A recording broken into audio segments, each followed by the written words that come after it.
So what is the canvas? Again, the birthing of the canvas was back, the original idea, it wasn't a canvas, it started a successful customer outcome revolution.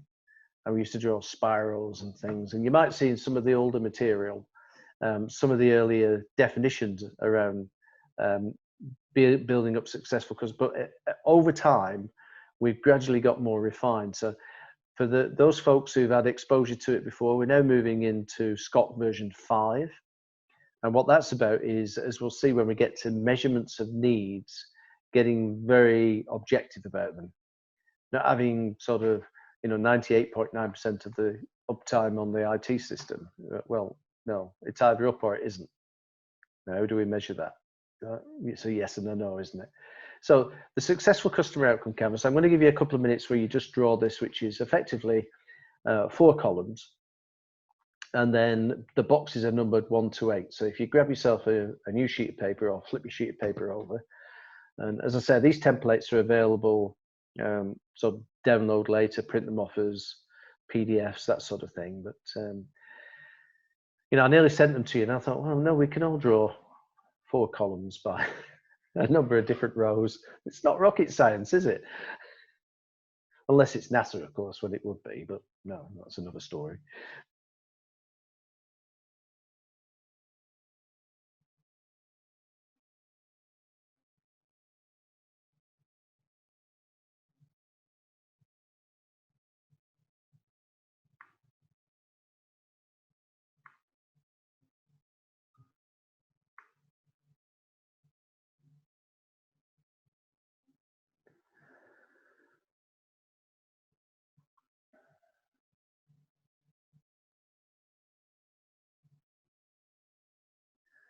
So in the same way we navigated the OutsideIn strategic matrix, I'm going to give you one of the case study examples I'll walk you through, but as we do so, naturally, I want you to fill this in the context of what you've already been thinking about with the OISM.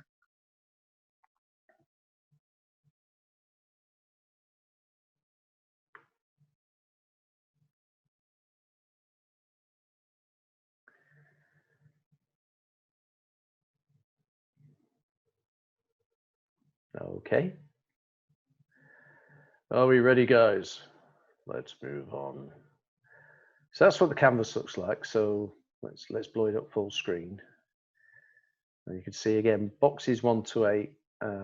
Each one takes us to a deeper level of understanding associated with the customer. So let's swing back to our example. So in this instance, I'm going to use myself as the customer. We're talking about the airline industry and the business of moving people.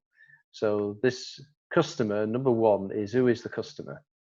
So the frequent business traveler. Up until very recently, that was me. Now I'm traveling virtually. I'm still visiting all the continents with interesting backdrops, but not actually physically so much at the moment. Last year, I did lesser miles than usual. It was about 300,000. Couple of years, or 3 years ago, when I visited Australia 5 times from the US. I was over 400,000 air miles in 1 year. So I got all my gold cards and things like that. And then I was one of those distraught customers who said, yeah, it's great, I've got the gold card, but what happens now? I've got another 100,000 air miles with you and I'm not getting any more benefit. Well, I'm sorry, but they're all going back to silvers and blues now. So here we are. So write down in number 1, who is your customer?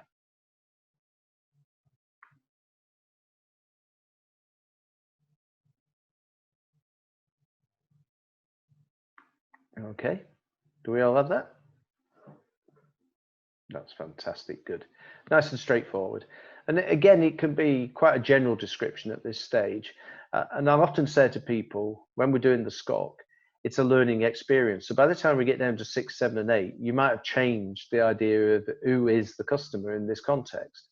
So, don't sort of be frightened of that. That changing stuff is called learning, right? So we're allowed to do that. We're allowed to sort of think, oh, we have a bit more information. There's a little bit more data here now. So in that context, this is what it looks like. So box number 2 is customer attributes. So what do we mean by that? Well, so often in the past, when people have been thinking about products and services, what they will do is they'll segment customers by circumstance. Let's put it that way. So where do you live? What is your mean income? What is your family situation? What is your credit record? And so on like that. And they'll use demographic information, right? When we're moving outside in, we want to shift that agenda forward. We want to use what some people refer to psychographic, but all this, fancy words. Basically, what we want to do is describe the customers as if they were a friend, right? So get out of that, well, they're aged 18 to 25 and they've got a good level of education and they have a mean income of this at the moment and they live in that postal code, that zip code, whatever, right? Interesting information, but it doesn't tell us about their needs.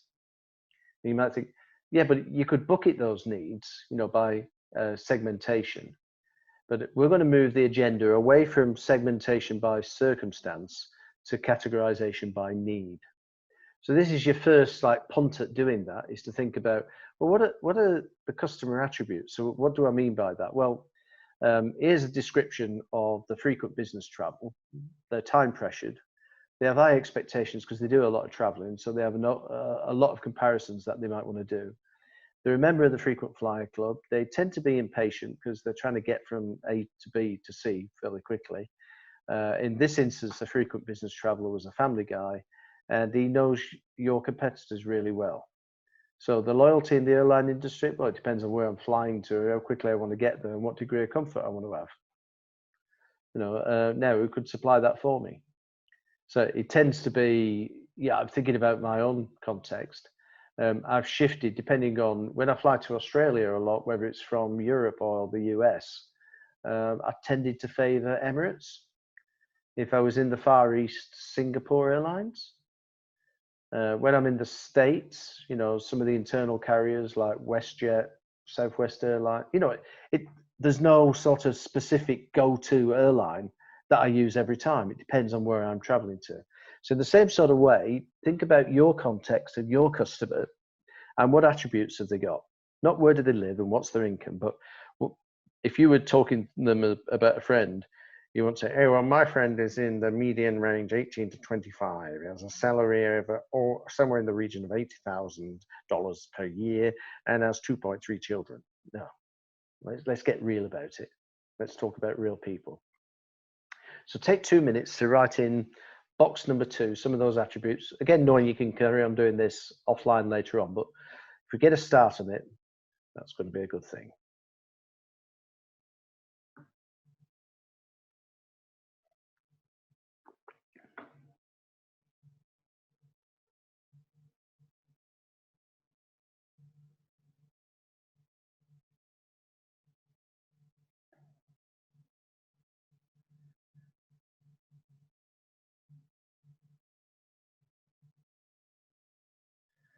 So, Kath, I'm going to pick on you for this one there. So, who's your customer? What attributes have they got?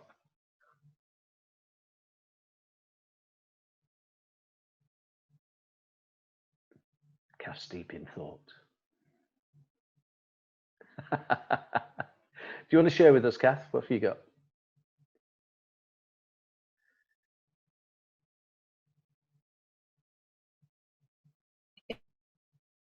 It might help if I unmuted. So my customer is a.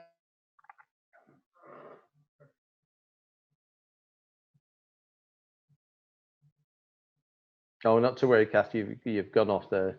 So again, bandwidth restriction. So not to worry. Lyle. At the moment, I've got that my customer is a concerned or affected financial advice person. Okay. There's no real, as you said, demographic for that. So it's just someone who's had financial advice, I think. And in terms of the attributes, I got 5 into it and then got stuck. So what I have so far is careful, organized, forward-thinking, typically married, probably a homeowner with a mortgage, because, from a life insurance point of view, they're looking to cover the cost of the mortgage. That's kind of where I got to without starting to get into demographics, but most would have families. I think I got stuck wanting to avoid the demographic part. So sometimes that's not you depending on who you've got in the room, they may want to put stuff up there like that. So again, there's no wrong answers. It's just when you see that data appearing like that, is to sort of say, can we break that down a little bit more? So if you get particularly when you're working with the marketing guys who are all trained in customer segmentation, they'll go to demographics, even though you've prefaced it by saying, no, we want to describe it as a friend. Is you can get to that like in a second or a third iteration once you've got that in the box number 2. Okay. So that's pretty good, and it's a starting point. And much of doing this as well is, yes, I do this for myself individually whenever I'm working with different clients, but I also play it back to see if my understanding is correct. And frequently you'll have not got the wrong end of the stick, but it's so easy to make some assumptions that you think you understand this, but by going through this mechanism, on a one-to-one, and of course you don't have to be sat there with the template in front of you. You don't have to be sat there with a SCOC saying, I'm just filling in these boxes if you don't mind. Is you can do it by a series of questions and then, offline later on, begin to populate this. So, and then play it back. Is my understanding correct on this? And I find it really useful for like staging, new start projects and things like that. Okay. So Steve, can you hear me? Can I try again? Yes, I can. Yes, please do. All right, okay. Thank you. So on mine, I had mine's busy execs. I was doing this for myself and some of my coaching, and I had that they're probably time pressured. They have high expectations, and they're not really sure what coaching is. So they're not experienced in coaching. They expect value for money or value for their time, and that links back to their time pressure and expectations.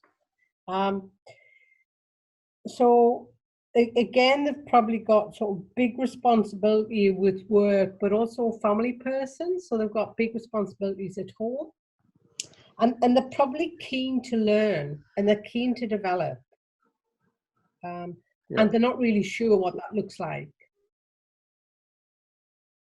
Yes. Yeah, I can get with that. I'm just thinking, Kath, when you and I met some years ago and you were working for one organisation there in Adelaide, and it was quite surprising what some of the guys came up with on customer attributes there, where it's that shift, where, as you did with those guys, is helping them to move outside in. Is the first draft of it is very, well, it's what we know, isn't it? But then the second draft is, oh yeah, that's pretty much, and I think that falls into that territory again. It's like it's not definitively correct and it's not incorrect. It's what we know at the moment. Yeah, that's good. Good, thanks for that. So, what are the customer's expectations? Is number 3. I just took a glance at the clock then, and I thought, oh, because you can tell I really enjoy doing this bit. So, expectations. Interestingly enough, with expectations, if we're thinking about our respective customers, they're not necessarily informed by their experience with us now. So my experience, say, with Emirates Airline, who I quite like, that informs my experience when I fly in the States with United. But I'm also thinking when I'm with Emirates is, why can't, getting a bank loan be as simple as flying with Emirates? Why does it have to be so complex? Aren't they asking basically for the similar information, processing payments and stuff? So our expectations are now not informed by an industry, they're informed by the outcomes we're trying to achieve. So if you go into a coffee shop and it's a great experience, you might contrast that coffee shop experience with, being able to get onto the TV later and access a bunch of films or series or something. So when we're talking about what are the customer's expectations, in this sort of context, the airline is my expectations as a frequent business traveler. I want it to be on time every time, no excuses. I want to get complimentary upgrades. I have an expectation that I travel with you so often that, hey, it's not beyond the realms of fantasy, is it, that you're going to be able to give me a complimentary upgrade? I like to be known by the crews that I fly with. If you fly, as you guys know, if you fly a lot of routes at a similar time on a similar day, then you tend to find you're going to get a number of the staff that you meet are always there. So you have an affinity with them and you get on with them as people. And I'm also, as a frequent business traveler, priority treatment. That is not to say don't give somebody else priority treatment, but if I'm going to spend 300, 400,000 air miles a year with you, then occasionally I want you to sort of fast track me, even though I've just bought, the back of the seat sort of ticket. I understand you can't always upgrade me. I understand that it's a different air crew, but hey, priority treatment now and again wouldn't go amiss, and it's going to improve my potential of using you more in the future. So in your own context again, think about what are the customer's expectations and try to be honest about this. Think about what they are at the moment, what their expectation is, not what it should be or could be or might be, but what the true reality is in terms of the expectations currently. Okay, a couple of minutes to get that down.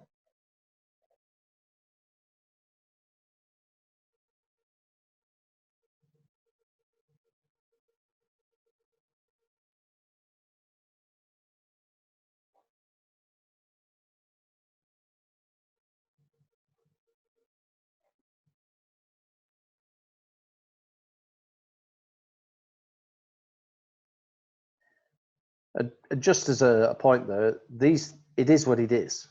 You might think, oh, those expectations are too high or they're unreasonable or whatever. It tends to be what it is. What we want to do, ideally, as we move our sort of customer experiences and processes forward, is put ourselves in charge of customer expectations. The first stage of that is understanding what they are. And whether we think they're realistic or not, it's a case of if they're not realistic, how did that happen? Was that because our marketing was too far ahead of the game? Is it because the rest of the people who perform in this space that we operate in deliver at a significantly higher level than we do? Or sometimes the expectations are actually lower than what we deliver. And I'll give you a bugbear of mine is there's organizations who say, you know what, we should always exceed the customer expectations. Well, what have you just done if you go and exceed customer expectations? Yeah, of course you have. You've reset the expectations. That's a real dumbass thing to do, isn't it? Because you're never going to be able to keep doing this all the time. What Virgin will say is that, we want to set the expectations at a level that we know we can deliver consistently most of the time, and then have occasional moments of delight. But we're not going to seek to exceed customer expectations every time. Otherwise, we'll be forever chasing our tail. Make sense? Yeah, good. So as we're saying, when we're doing this, it requires thinking, but it's not rigorous thinking. It just is what it is. And we have a lot of this data around the place anyhow. Now, this next one, box 4, historically, what have they received? And this is usually juxtaposed against box 3 because we might have a bunch of expectations from customers, but this is what we actually deliver. So historically, what they've achieved. This goes to the point that the future begins now, right? So we talk about future state and current state and all that sort of stuff. Yeah, that's interesting points in time. But historically, what they've received, that's almost like, what are you delivering today? What is the fact of the matter in terms of their expectations being met or not being met? What does that look like? So box number 4, I've put in there in terms of delays at busy times. It always seems to happen. Why is that? Broken promises. And I'll tell you, one of my expectations is when I arrive at a large international airport, there should be sufficient immigration staff to process us as quickly as possible. It still amazes me, not so much in this last month, it still amazes me when I arrive at an airport and there are literally hundreds of people. It's like, were you not expecting these flights to come today? What were you thinking? What was the idea of only having 3 actual immigration officers on? Can you not manage capacities yet? That predates the industrial age, doesn't it? It's like, it's a numbers game. Do you not know anything about Q-money? You can imagine I'm studying the line there, trying not to draw attention to myself, sort of, because you know they're looking at you. Who's the suspects who's trying to smuggle the heroin this week? You know, especially flying into Australia. If you watch any of those programs, they scare me silly. And I'm thinking, oh my goodness me, I'm going to get stopped one day, and I must look guilty. I must just look guilty, you know, because I don't have anything I'm doing, but I'm thinking, oh, are they looking at me or whatever? You know, you're furtively glancing around, trying to avoid the stare of the immigration officer. So anyhow, those are my historically what they receive. So again, for yourselves, number 4, what do you deliver at the moment? And it might meet expectations, or it might not. Doesn't really matter at this stage. So 2 minutes to do that.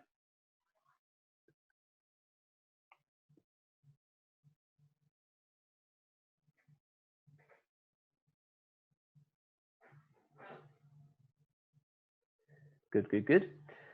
So if you feel I'm rushing you through it, it's because I am. So you have a chance to, you know, come back to this a little bit later. So box number 5. So what process does the customer think they're involved with? And Lyle knows this story. He probably tells it himself. This one goes back to when we were living in Texas, and we were working with an insurance company out in Texas.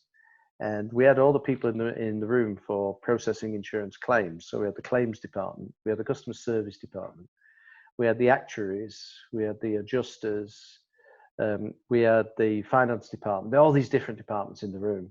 And we also had the customer, right? Now in this particular incident, the customer was putting a claim in to have his fences repaired. Now, this time of the year in Texas, and it's happening as we speak, thank goodness I'm not in Texas, is tornadoes blow through, okay? And in doing that, they destroy large swathes of property. Now, if you're on the periphery of a tornado, it won't wipe the house out, but what it will do is do damage to your infrastructure, your fences, your posts, your trees, and all the rest of it. So this guy has had this experience where his fences were demolished overnight, and he's going through the claims process. So we're in box number 5, so we go around the room and we ask the claims folks, so what process do you think this customer's involved with? And we go, oh, they're involved in the process of making a claim on time within the confines of the policy that they've got. Okay, go to the adjusters and the guys who actually do the how much your claim should be. What process do you think the customer's involved with? Well, having within the policy a reference point which says how much the excess they're going to have to pay to be able to receive the money to get the fence repaired, blah, blah, blah. So the finance people, well, they're in the process of us cutting a check for them and sending them the money within 30 days of the claim happening. So you get the idea. People will do it based on their own internal interpretation. And usually that's hidden in the metrics again, it's in the key performance indicators. But in this instance, we turned to this guy who was called Terry. And to give you some ideas, like 2 meters tall, so 6'6", dressed like John Wayne, cowboy, that's Texas. So he's got boots and he's got his spurs on and he's sat there on his chair in the middle of the room and there's like 40 people around him. So we turn to Terry and say, Terry, what process do you think you're involved with? And his response, I won't use the exact word he used, but his words were, get my friggin' fence fixed, right? Which I wrote, oh yes, yeah, of course. So all this other stuff that's going on is peripheral to Terry getting his fence fixed. So when we ask this question, what process does the customer think they're involved with? Think about it in that context. It's usually not what we're doing, but it's usually a definition about what success might look like for them. And it'll be the first time that they've stated it. So in my context here, when I was doing this, being at my next meeting to sign the contract, that's what the process I'm involved with. And the airline might go, yeah, but we fly you there. And we go, yeah, that's great, but that's incidental. I want to be at that meeting signing the contract. That's the process I'm in. So 2 minutes to do number 5.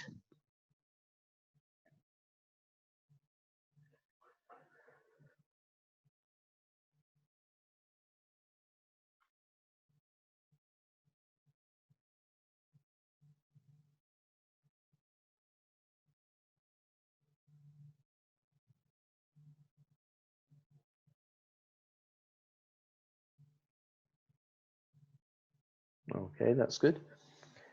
So what I'm going to ask you to do, so we don't go over on this time, is when we get to the end today, if you could just take a snapshot of your outside and strategic matrix and your successful customer outcome canvas.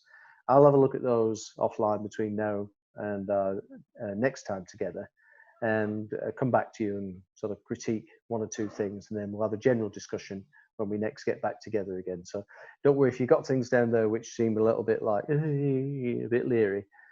Don't worry, we'll have a chat about that offline.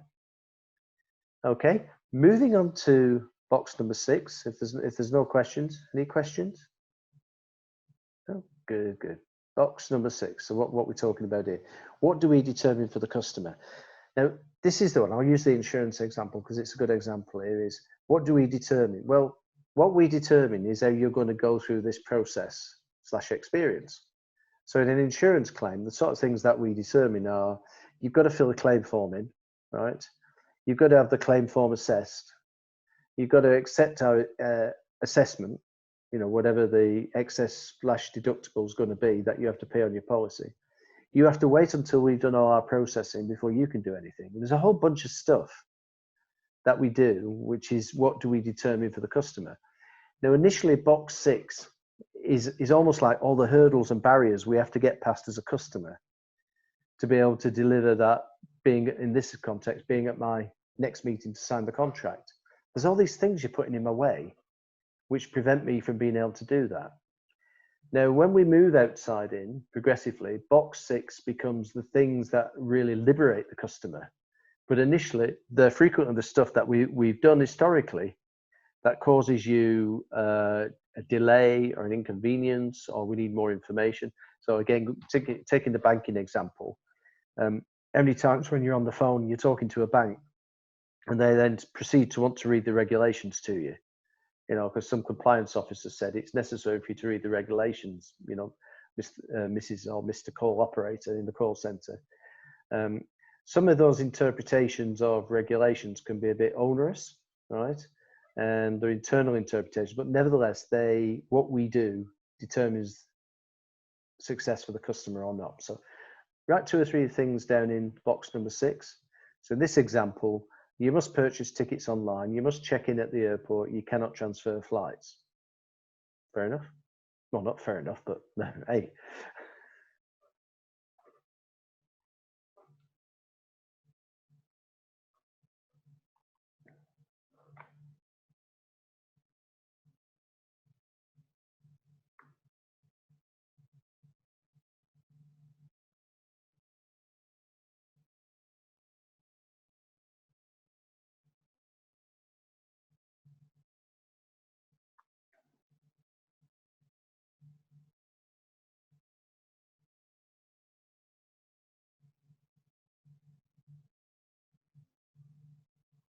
Okay, good. Box number 7. Right, box number 7, what are the real needs? Now, we should know enough, having completed the OISM and having done 6 of the 8 boxes on the SCOC, to begin to now interpret what the real needs of the customer are. And as we say, even when the customer doesn't know them. And as we've talked about in week 1, Disney do this by listening to 100% of interactions 100% of the time. And listening and discerning from that what the real needs are, as per the woman with 2 small kids who wanted to see, the 3 o'clock parade, figuring out what those needs are is about articulating them here in a specific, measurable, actionable, relevant, and time-bound way. And as it says, a good discipline is to ensure that the need is binary. You're either delivering it or not. It's 1 and 0. It's yes and no. It's not 94.3% of the time, because from a customer's point of view, you've either done it or you haven't, right? So what we want to do with needs is begin to articulate them from that customer perspective. Now, this one could take you a little bit of time, so don't worry. I'll give you the example, but have a go at thinking about number 7 offline, because it's one of those areas which is trying to make them binary in the first instance. So let's go through the example one I've got here. Preferred seat choice always available. That's a yes and a no. If it wasn't, you failed, right? All flights within 10 minutes of plan. Were they all within 10 minutes or not? I'm not bothered whether it's 17 minutes or 3 minutes. I want to know That's the smart measure. All flights within. Complimentary upgrades on every third flight. Did I get that? So across the 10 flights that I've done, did I get 3 upgrades?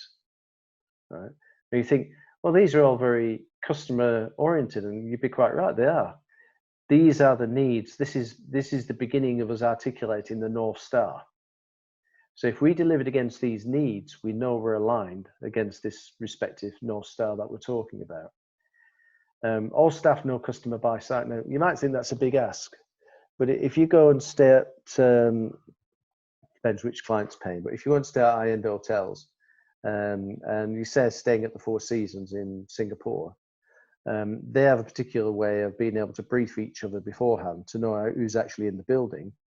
And then as long as you're comfortable with being called by your first name, if you're walking down the corridor and there's one of the cleaning staff there, they'll say, "Good morning, Steve." No, "Good morning, sir," or "Madam," or whatever. No. If you're in that instance, the hospitality business, differentiating yourself from other people like that is all about personalizing service. And why can't airlines do that? Well, because we're too busy flying planes, and we've got stuff to move around. Normally, we've got, people, we treat them like cattle. We're trying to increase our utilization rate on planes and squish them all into, small spaces. It doesn't have to be that way. And then meals at the time of their choice. So you'll think, not surprisingly, that's sort of stuff that Emirates can do now. Is they get to know you, they personalize the service, you can choose the meal when you want it. You don't have to, well, send us around there, they're going to do a drink service and then a meal service, then we're going to turn the lights off. No, it's like very much determined by your needs at the time. So what are the real needs is, again, have a go at that one sort of offline, but think about them, and I'll ask you for your sort of feedback between now and then. Now, by the time we've done 1 to 7, we should be in a place to be able to articulate a successful customer outcome. Think about this, you've already done it once. You did it with the OISM. Now, this is where it might be the same, but more often than not, it's evolved and it could have changed. Now, as you go outside in, you'll get better at, this is one of those things that I find when you've done it 2 or 3 times, it becomes, very matter of fact. It's like riding the bike. You're not going to unlearn riding the bike once you've done it 2 or 3 times, okay? Or learning to swim. It's like, it might be years since you've been in the water, but you get in the water and remarkably, you can swim again. Doing the OISM and the SCOC is very similar to that. So in this instance, we already articulated the successful customer outcome when we did the OISM, in that it's beyond tomorrow. Sometimes that's the business we're in, the business of beyond tomorrow, not just the business of moving people. The objective of moving people is to get them beyond tomorrow. So you start getting a bit trippy again in terms of how far do you want to take this. Now, bearing in mind, you're going to be ahead of the crowd when you're thinking this way. So what I tend to do is let them come up with what does success look like for a customer now. Sometimes it's a phrase, but as we'll see later on, it can develop into 1 or just simply 2 words. So the SCOC is one of those things that, particularly when we're talking with process people, they go, "Oh, why are we doing this? Why can't we just get stuck into improving the process?" And what I talk about is the context for everything. If we don't understand who the customer is and what success looks like, so it doesn't matter whether we're doing it for another internal department, then how can we really be sure that we're delivering against what their real needs are?